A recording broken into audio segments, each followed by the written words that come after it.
em Hebreus, coloca Hebreus para mim, capítulo 4, versículo 14. Nós vamos ler alguns versos aqui, e eu queria que você acompanhasse a leitura. Eu não vou falar muito tempo, mas eu preciso que você entenda isso, por favor. O escritor aos Hebreus, ele está dizendo aqui, está falando sobre o sacerdócio de Cristo, o sacerdócio eterno de Jesus. Tendo, pois, Jesus, o Filho de Deus, como grande sumo sacerdote que adentrou os céus, conservemos firmes a nossa confissão, aleluia. Continue, porque não temos um sumo sacerdote que não possa se compadecer das nossas fraquezas. Pelo contrário, ele foi tentado em todas as coisas, a nossa semelhança, mas sem pecado. Verso 16, portanto aproximemo-nos do trono da graça com confiança, a fim de recebermos misericórdia e encontrarmos graça para ajuda em momento oportuno. Agora vamos para o capítulo 5. Cada sumo sacerdote sendo escolhido dentre os homens é constituído nas coisas relacionadas com Deus, a favor dos homens, para oferecer dons e sacrifício pelos pecados. Verso 2. Ele é capaz de se compadecer dos ignorantes e dos que se desviam do caminho, pois também ele mesmo está rodeado de fraquezas. Por esta razão deve oferecer sacrifício primeiro pelos seus próprios pecados, pelos pecados tanto do povo como de si mesmo. E ninguém toma para si esta honra, a não ser quando chamado por Deus, como aconteceu com Arão. Assim também Cristo, aleluia, não glorificou a si mesmo para se tornar sumo sacerdote, mas quem o glorificou foi aquele que lhe disse: você é meu filho, eu hoje te gerei. Verso 6. E em outro lugar também se diz: você é sacerdote para sempre, segundo a ordem de Melquisedeque. Versículo 7. Ele, Jesus, nos dias da sua carne, tendo oferecido como forte clamor e lágrima, orações e súplicas a quem podia livrar da morte, foi ouvido por causa da sua reverência. Verso 8.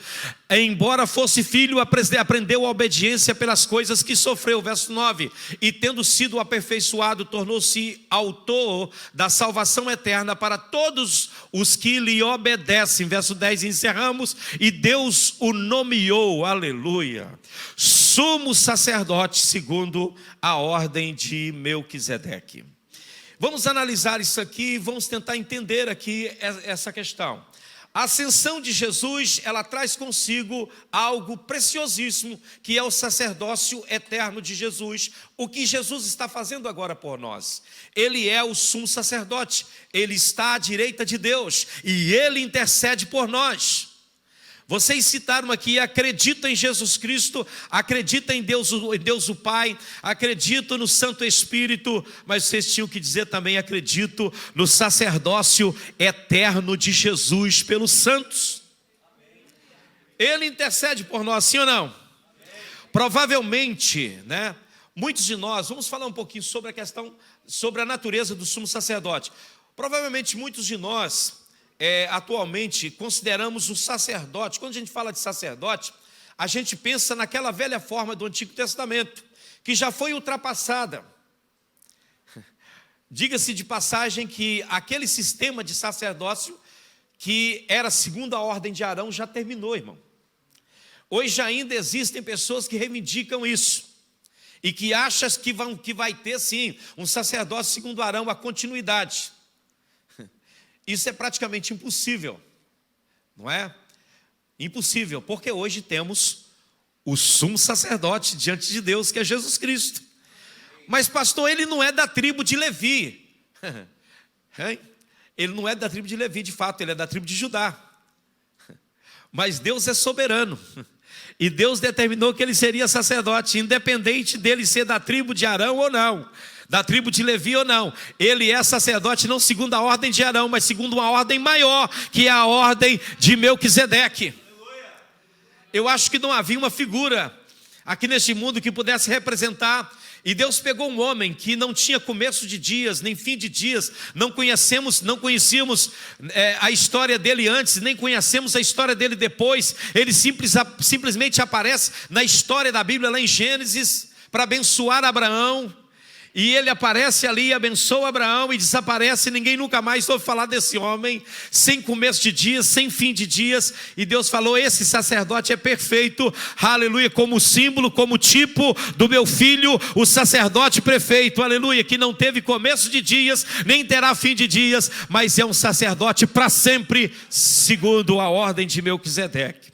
Agora, veja bem, nós podemos olhar para isso e achar, olha, ficou tudo lá atrás, tudo bem, ficou o templo, o tabernáculo, essas coisas todas, já não conta mais. Jesus vai falar com a mulher samaritana: mulher, vai chegar a hora, e agora essa hora já chegou, em que nem nesse monte, nem em Jerusalém vocês vão adorar o Pai. Ou seja, Deus está botando de parte tudo isso. Templo, tabernáculo, sistema de culto, todas essas coisas são colocadas de parte. E Deus está levantando agora adoradores que o adorem em espírito e em verdade. Deus é espírito e importa que aqueles que o adorem em espírito e em verdade. Não num templo feito por mãos de homem, mas em qualquer lugar você pode se achegar a Deus hoje.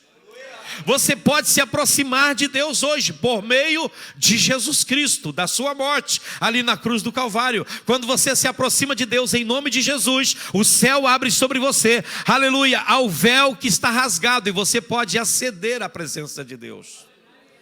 Agora, veja bem, para ver a nossa necessidade atual de um sacerdote, faremos bem em lembrar que a função primordial de um sacerdote era ouvir confissões de pecado. O que um sacerdote fazia? Ouvia confissões de pecados. As pessoas chegavam até ele e confessavam os seus pecados. Hoje, existem igrejas que as pessoas confessam os seus pecados para homens, que na mentalidade deles representam a pessoa de Jesus. São sacerdotes colocados pelo Senhor. Mas deixa eu te dizer, você não precisa chegar diante de um homem para confessar o seu pecado. Hoje é um sumo sacerdote sentado à direita de Deus, que quando você se aproxima da presença dele, aleluia, confessando os seus pecados, ele é poderoso e fiel para perdoar os seus pecados e libertar você de toda impureza, de toda imundície, de tudo aquilo que a sua vida, que muitas vezes contamina a sua vida. Aleluia. Agora veja bem, nós precisamos ou não de um sacerdote? Sim ou não, irmãos? Meus jovens. Amém? Ninguém me responde? Precisamos sim ou não de um sacerdote? Óbvio que sim, eu preciso de um sacerdote. Sim ou não? A não ser que os nossos pecados sejam confessados, eles vão ser um empecilho à nossa caminhada. Eles vão pesar sobre os nossos espíritos como um fardo. Eles vão impedir a nossa caminhada, a não ser que nós confessemos os nossos pecados. Estão aí? Então, pastor, nós temos que confessar a você. Você é o sacerdote aqui. Não é para mim não, irmão. Eu não posso perdoar pecado de nenhum de vocês. Mas há um que pode. Esse um chama Jesus Cristo. E quando você vai diante dele e confessa os seus pecados, diz: Senhor, eu estou aqui. Tu sabes que eu pequei, Senhor, eu preciso do seu perdão. Ele disse: meu filho, fica tranquilo, meu sangue te purifica de todos os seus pecados, de toda a sua injustiça. Nós não podemos suprimir o pecado. Nós não podemos fingir que não pecamos. Nós não podemos simplesmente achar que está tudo bem, a gente faz coisa errada e toca a vida. Isso vai tirando a nossa força, a nossa energia. Sabe por que muitos cristãos estão desanimados e parados? E muitos estão até desviados dentro da igreja? Sabe por que muitos pastores têm perdido a confiança em Deus e estão aí abatidos? Porque não confessam os seus pecados. Eles pecam e continuam como se nada tivesse acontecido. O pecado não reconhecido também se torna uma praga moral, que se espalha consumindo as nossas ambições espirituais.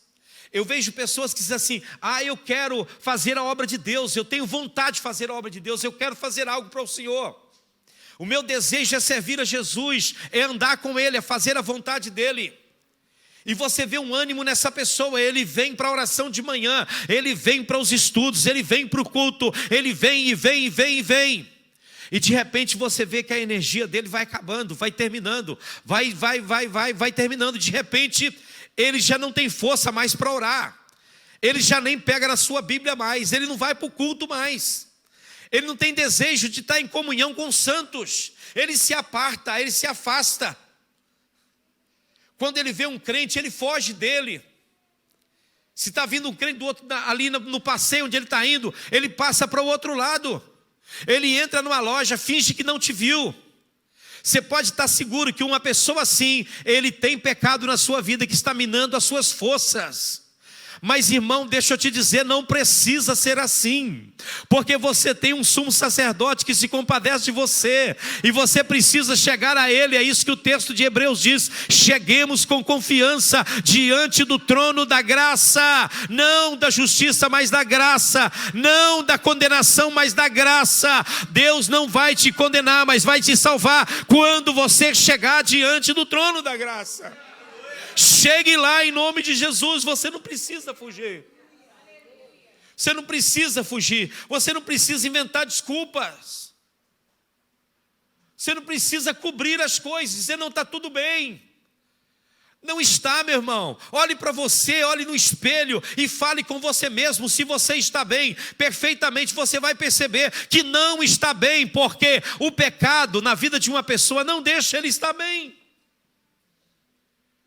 Como é que alguém pode estar bem vivendo na prática do pecado? Não está bem, irmão. O pecado tira de nós uma coisa importante, que é a alegria da salvação. Davi, ele, quando pecou com Betseba e mandou matar o marido dela, Davi, o homem segundo o coração de Deus, ele perdeu a alegria da salvação. Ele não perdeu a salvação, mas ele perdeu a alegria da salvação, e é triste isso. Vocês estão aí, irmãos? É muito triste ver um crente que perdeu a alegria da salvação, e ele vai dizer para Deus: Deus, torna a dar-me a alegria da salvação, não retires de mim o teu Espírito Santo, não me lance da tua presença e me dê de volta a alegria da salvação. O gozo da salvação. Aleluia. Há uma frase que a minha esposa diz sempre, ela, quando olha para pessoas que estão meio assim caído, eu não percebo muito, mas ela tem um dom de discernir, ela fala comigo assim: olha, o fulano de tal está caído. Eu disse: então, como é que é isso? Parece que o homem está até alegre. Ela disse: não, olha para ele está caído. E quando você vai ver, você vai perceber que a pessoa está mesmo caído. Ali é a mulher raio-x, viu, irmãos? Cuidado com ela.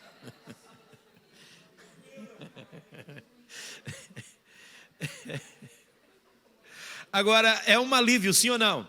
Você poder confessar os seus pecados, você poder chegar diante de um que não vai te julgar, você chegar diante de alguém que não vai te julgar, que não vai dizer para você: volta amanhã porque hoje eu não posso, ou vai dizer para você: o seu pecado é ruim demais, não dá para perdoar não, vai embora. Ele te abraça, ele te beija, ele diz: você é meu, aleluia, aleluia. Nas 3 parábolas dos perdidos e achados do capítulo 16 de Lucas, você vai ver Jesus falando ali: o Filho do Homem veio buscar e salvar os que haviam perdido, aqueles que estavam sem paz, sem alegria, sem salvação, estava perdido. O Filho do Homem veio buscá-los, veio buscá-los. Sacerdote é a pessoa que recebe a nossa confissão. Precisamos de um grande sumo sacerdote, que só podemos encontrá-lo na pessoa de Jesus Cristo. Eu não posso perdoar pecado de ninguém, irmão, nem os meus. Eu não posso absolver você das suas culpas, nem a mim mesmo das minhas. Eu não posso dizer para você: vai ali e faça uma oração e seus pecados estão perdoados, porque eu não tenho esse poder. Mas há um que, como olhou para aquele paralítico ali, daqueles 4 homens que desceram ali diante dele, ele olha para aquele paralítico e diz: filho, perdoado te são os teus pecados. E alguém questiona e diz: quem é esse? Ele está dizendo blasfêmia. Quem pode perdoar pecado senão Deus? E ele disse: então, meu amigo, o que é mais fácil dizer? Perdoados são os teus pecados, ou dizer: levanta, toma a tua cama e anda? Para que vocês saibam que o Filho do Homem tem na terra poder de perdoar pecado, disse ao paralítico: levanta, toma a sua cama e anda. Aleluia! Dê um aplauso a esse Deus. Ele é maravilhoso. Levanta, toma a sua cama e anda. E o que aconteceu? O paralítico ficou olhando para ele? Não, o paralítico levantou, pegou a cama e foi para casa. Aleluia. Quer prova maior do que essa de que ele pode perdoar pecados? Aleluia. Se você quiser uma prova maior que essa, eu vou te dar. A hora que você chegar em casa, olha no espelho e veja o seu rosto. Você é prova de que o perdão funciona. Veja como você mudou e como você está diferente. Ou então, aqui mesmo você pode fazer isso. Olha para o teu irmão que está do seu lado, olhe bem no rosto dele e veja o perdão que Deus ofereceu para ele, como ele se sente livre. Tem alguém livre aqui nesta manhã, irmãos? Glórias a Deus. Isso tudo é por conta de Jesus, por causa dele. Oh, aleluia. Esse texto que lemos diz: tendo portanto um grande sumo sacerdote. Não é um sacerdote qualquer. Não é um sumo sacerdote qualquer. É um grande sumo sacerdote. Aleluia. Louvado seja o nome de Deus. Agora, por que ele é grande? Ele é grande por causa da sua natureza, irmão. Vocês estão aí? Diga comigo: Jesus é um grande sumo sacerdote por causa da sua natureza. Aleluia. Um perfeito sumo sacerdote precisa ser alguém que por natureza esteja em plena comunhão com Deus e com o homem. Tem que ser alguém que esteja em plena, diga comigo, em plena comunhão com Deus e com os homens. Tem que ligar os dois lados, sim ou não? Esse grande sumo sacerdote, ele precisa trazer Deus ao homem. E ele precisa levar o homem a Deus. Para ser um grande sumo sacerdote. Para fazer isso, levar Deus ao homem e trazer o homem para Deus, esse sacerdote, ele precisa estar em contato com Deus por natureza. Estão entendendo isso aqui, irmão? Não vai embora, pelo amor de Deus, e não me deixa. E o escritor aos Hebreus insiste em dizer que Jesus é exatamente isso. Ele não recebeu a sua posição em relação a Deus como recompensa pessoal. Não. Ele tem essa recompensa por sua natureza. Ele é Deus. Ele nunca negou isso aqui na terra. Ele disse: eu sou Deus. Ele falou muitas vezes: eu sou. Eu e o Pai somos um. Eu e o Pai somos um. Aleluia. Ele sempre se identificou com o Pai. Os sacerdotes do Antigo Testamento, eles primeiro tinham que oferecer sacrifício por eles e depois pelo povo. Jesus não precisou oferecer sacrifício por ele, porque a sua natureza é divina.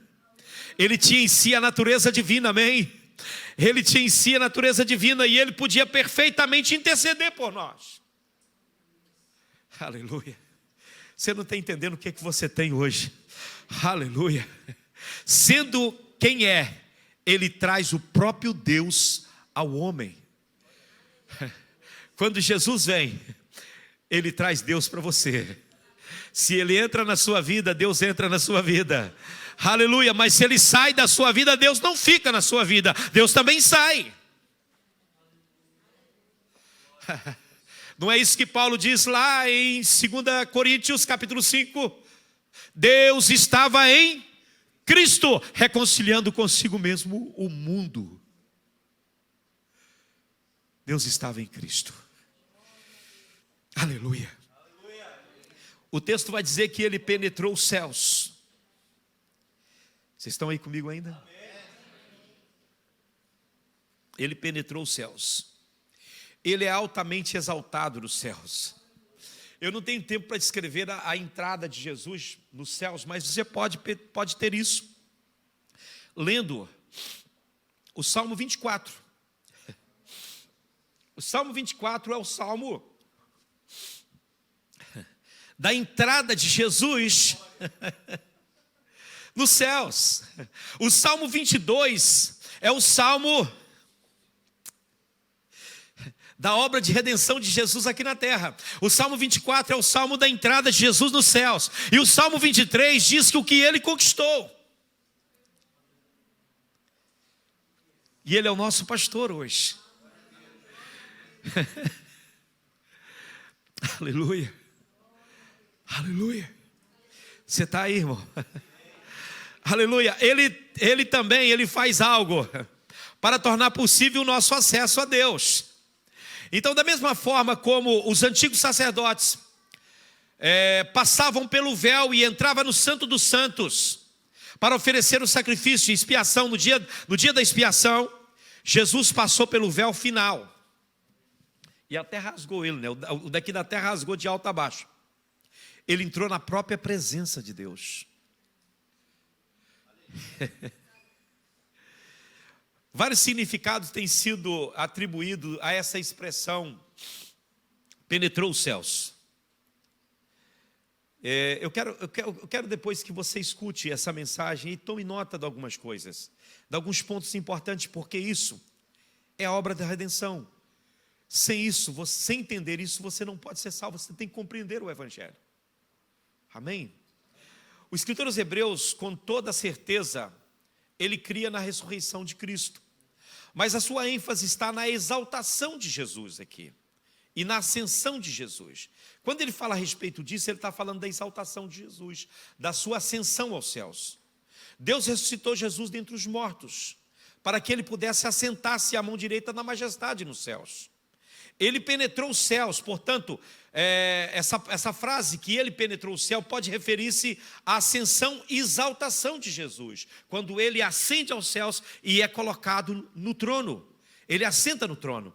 E você vai ver que os 24 anciãos e os 4 seres viventes, eles estão diante do trono e eles tiram as suas coroas, e eles lançam as suas coroas aos pés de Jesus, como quem dizendo, olha, essa coroa não deveria estar na nossa cabeça, mas na sua cabeça. O único que é digno, aleluia, de ser coroado aqui és tu. O único que é digno de todo louvor, honra, glória, majestade, domínio, para sempre e eternamente, é o Cordeiro que está sentado. Aleluia, aleluia, glória a Deus.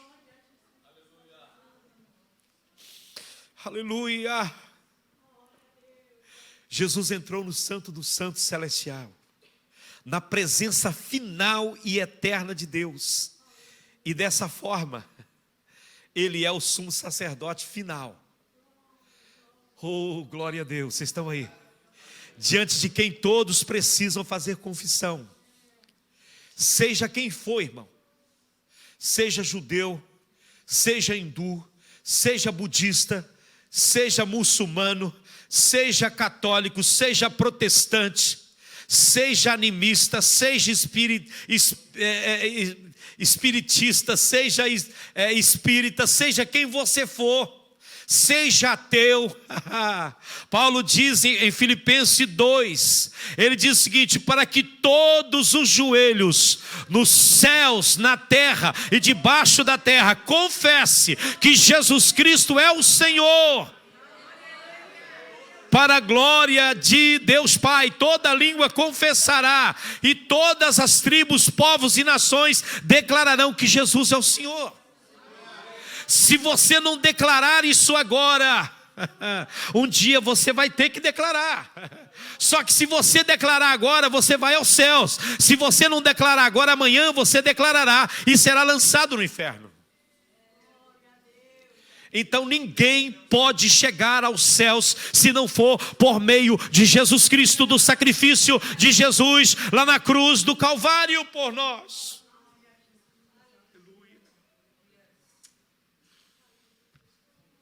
Aleluia, aleluia.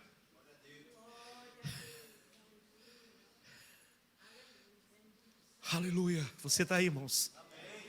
Deus, Ele levantou o seu filho acima de toda essa geração cega que estão aí pelo mundo. Essa geração insana. Eu li esses dias a respeito de um missionário que era missionário na Índia. E ele um dia entrou num templo hindu. E ele viu no templo hindu uma imagem de Jesus prostrado aos pés de Maomé. E ele ficou muito indignado. E alguém disse para ele assim: olha, por que você está tão indignado? Deixa isso. O que tem isso? Isso é lá a crença deles. Ele disse: não, senhor. O que toca o meu Jesus toca em mim. Eu não posso aceitar que eles difamem o nome do meu Jesus desta forma. Não, senhores. Aleluia. Essa multidão que está aí fora é uma multidão cega, insana. Mas Jesus se apresenta como o sacerdote, aquele que liga o homem a Deus. Com essa certeza de que Jesus é o nosso sumo sacerdote, nós chegamos à realidade final da vida cristã. Porque além disso não existe mais. Ele é o alfa e o ômega, ele mesmo diz. Ele é o primeiro e o derradeiro. Ele mesmo diz em Apocalipse 1, eu fui morto, mas estou vivo.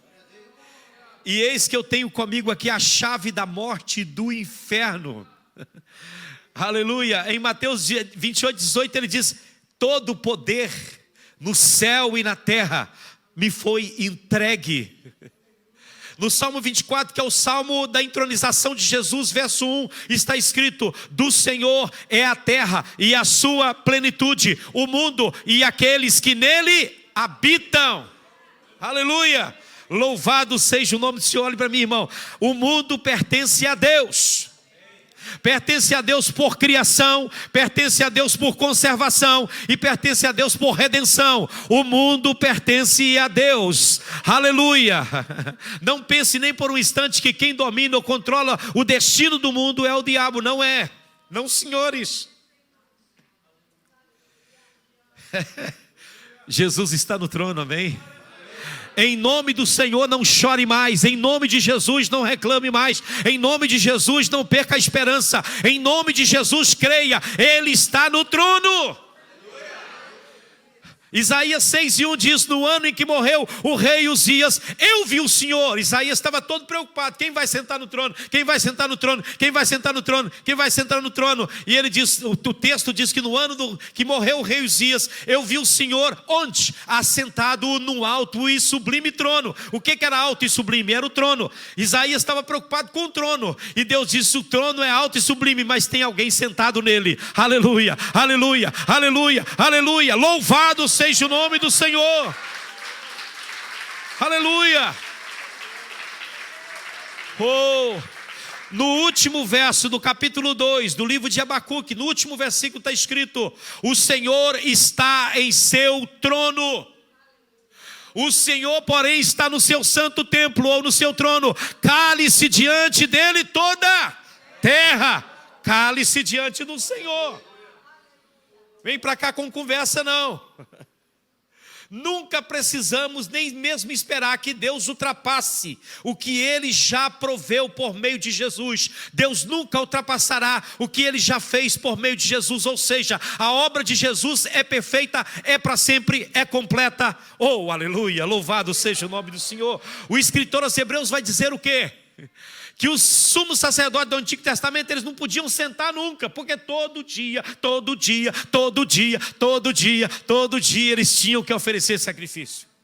Jesus fez uma vez só, e a Bíblia diz que ele sentou. Quando se assenta é porque o que aconteceu?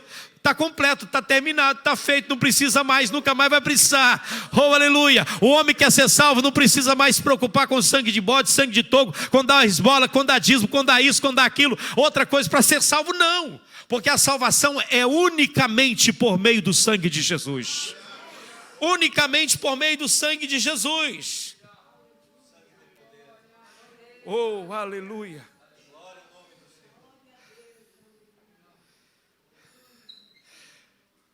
Deus nunca irá para além de Cristo. Nunca irá para além de Cristo. Cristo é o fim de Deus. Aleluia. Porque nele habita corporalmente toda a plenitude da divindade. Você vai querer o que mais além disso? Olha que frase forte de Paulo. Não pense que as suas ações vão mudar alguma coisa. Que você pode ser salvo por ser bom, que você pode ser salvo por dar esmola, você pode ser salvo por fazer o bem. Você não é salvo para isso, isso não te salva, mas você é salvo para praticar isso. Mas isso não torna você um filho de Deus. Não, senhores. E é sobre isso que a fé do crente apoia. Sobre essa certeza de que em nenhum outro, conforme Pedro diz em Atos 4:12, em nenhum outro há salvação, porque também, e não há salvação em nenhum outro, porque debaixo do céu não existe nenhum outro nome dado entre os homens, pelo qual importa que sejamos salvos. Só Ele, irmão. Você pode dar um aplauso a esse Jesus? Pode dar um aplauso. A Ele toda a glória. Uou! O que você deve fazer? O escritor diz aqui: retenhamos firme a nossa confissão. Isso encerra, irmãos, todas as exortações dos capítulos anteriores. Aleluia. Mantenha firme a sua confissão, não tenha medo. Declare a sua fé em Jesus. Declare a sua convicção no Senhor. O mundo espiritual precisa ouvir você dizer com fé: aleluia, eu creio em Jesus Cristo. Vocês deviam cantar esse hino depois no final aqui mais uma vez. Acredito em Jesus Cristo, acredito em Deus o Pai. E é isso que Jesus diz para os discípulos em 14 de João, versículo 1. Aleluia, não se turbe o vosso coração. Crede em Deus e crede também em mim. Aleluia. Porque na casa do meu Pai há muitas moradas.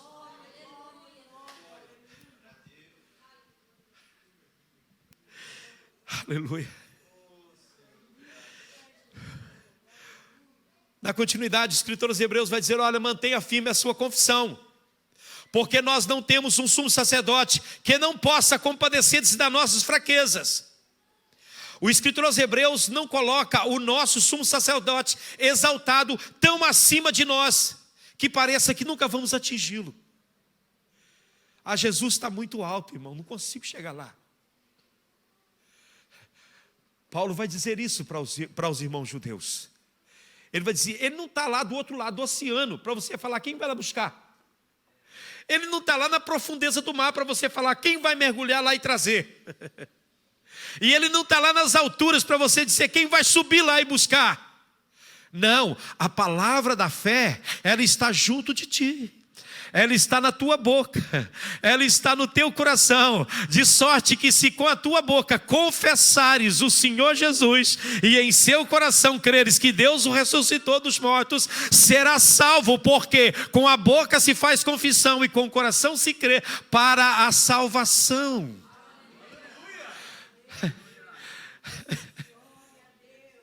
É isso que o escritor aos Hebreus está dizendo: porque nós não temos um sumo sacerdote que não possa compadecer-se das nossas fraquezas, mas um que como nós em tudo foi tentado, mas sem pecado.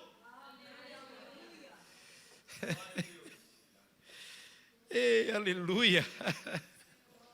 Ele não conheceu o pecado. E o versículo seguinte diz: cheguemo-nos, pois,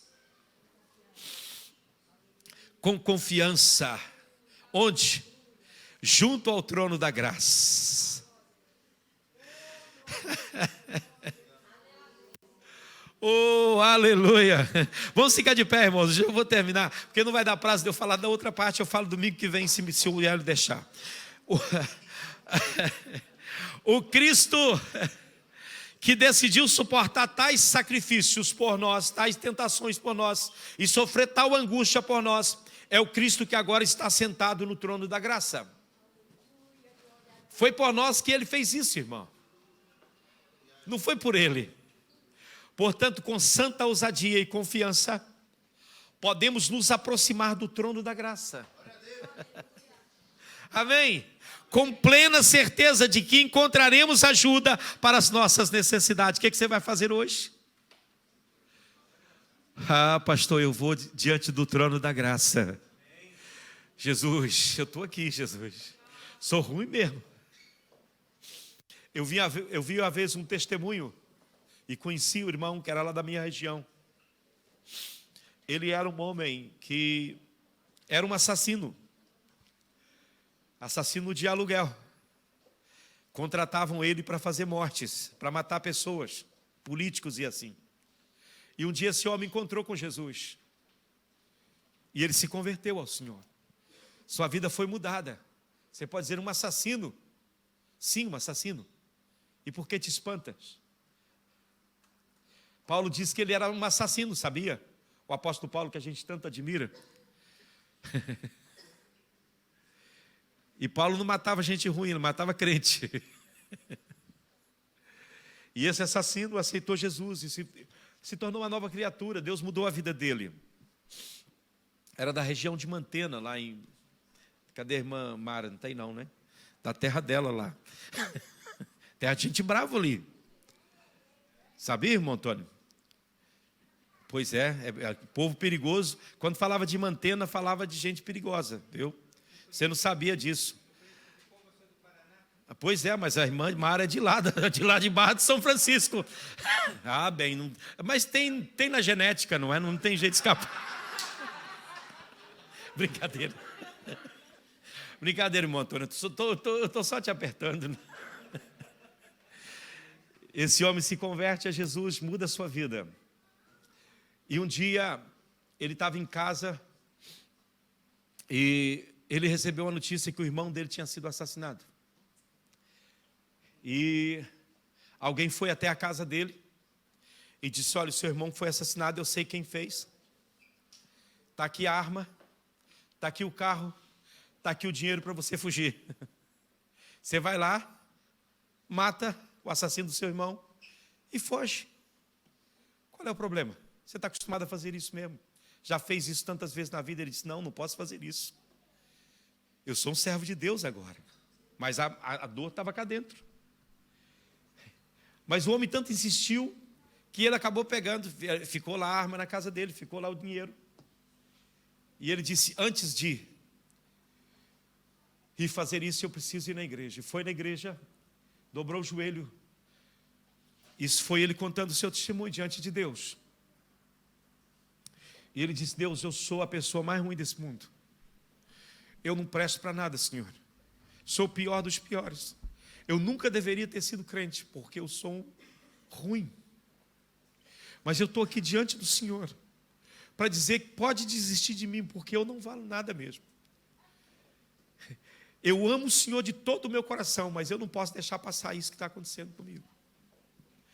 E começou a falar ali com Deus e dizer: olha, o fulano foi lá em casa, deixou o dinheiro, deixou a arma, deixou o carro, e eu vou fazer o serviço, isso já está no meu coração.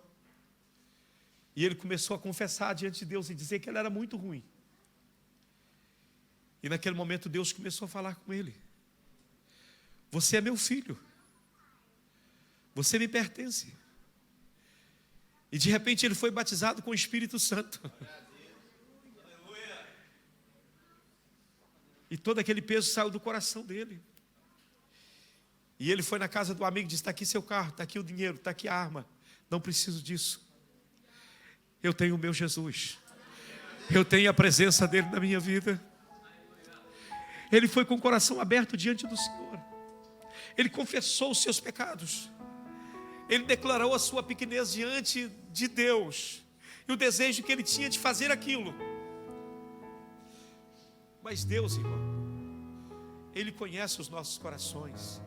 Ele sabe quem é você. Ele sabe por que caminhos você andou. Talvez você olhe no espelho e você se acha horrível, mas Deus ama você e Ele diz para você isso nesta manhã: eu te amo, meu filho. E eu quero que você entenda isso. Aproxime de Deus. Aproxime com confiança diante do trono de Deus. Aleluia. Ele fez isso por nós. Todo o sacrifício de Jesus foi por nós. Tenha ousadia para chegar diante dele. Talvez o seu pecado não seja como o desse homem. Talvez você até ache que não é um grande pecado, mas é pecado, irmão. Te mancha na mesma, te suja na mesma. Então entre diante do Senhor e diga: Deus, eu me arrependo na tua presença, eu quero o teu perdão. E eu te garanto que Deus vai te abraçar como nunca você foi abraçado. Deus vai te receber talvez como você nunca imaginava que seria recebido. Aleluia, aleluia. A palavra diz: apresente confiadamente.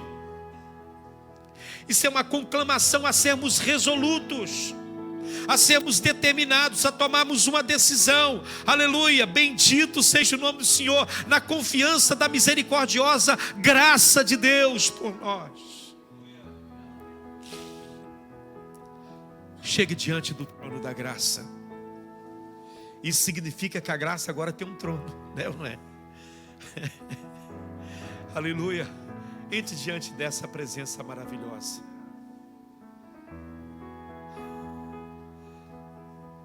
Note, só para terminar, vamos orar, a progressão nesta mensagem que eu trouxe para você. Primeiramente, a terrível contemplação do olho de Deus, que tudo vê. Eu não vejo o que você faz na sua casa, mas Deus vê o que você vê no seu celular, o que você assiste no seu computador, na sua televisão, como você trata a sua esposa, o seu marido na sua casa. Deus vê. Deus vê como você se porta no seu trabalho. Isso é algo que nos deixa até com temor. Eu tremo diante disso, de saber que o olho de Deus me vê e que eu sou tão imperfeito. Esse é o primeiro ponto. O segundo ponto é que nós temos a compaixão de Deus por nós, por meio de Jesus Cristo. A terna compaixão do Senhor para conosco, que de enviar Jesus para morrer em nosso lugar. Esse Jesus que foi como nós, não foi diferente de nós. Ele passou pelas mesmas tribulações que nós enfrentamos. Ele só nunca pecou, mas ele foi homem como você. Então ele te entende perfeitamente. Ele sabe perfeitamente das suas dores, das suas mazelas, dos seus desafios e como é difícil caminhar com Deus aqui na terra. E por fim, nós somos chamados a nos concentrarmos em nossa única esperança. Qual é? O trono da graça de Deus. É a única esperança que o homem tem, seja ele judeu ou gentil, seja ele português ou brasileiro, ou cabo-verdiano, ou de São Domingo, ou de São Tomé e Príncipe. Não importa de onde você seja. Não importa se de África, se da Ásia, se da Europa, se da América. Não importa se você é até de outro planeta. Acho que não tem gente do outro planeta, então vamos se concentrar na Terra. Não importa de onde você seja, há um trono de graça para você. Há um trono de graça para você. Chegue lá. Chegue lá por fé agora. Chegue lá por fé agora. Entre na presença dEle. Aleluia, aleluia, aleluia. Entre na presença dEle. Reconheça os seus pecados, reconheça as suas mazelas, reconheça as suas culpas. Confesse diante do Senhor as suas culpas e receba o perdão que Ele pode te oferecer. Vamos cantar, irmãos.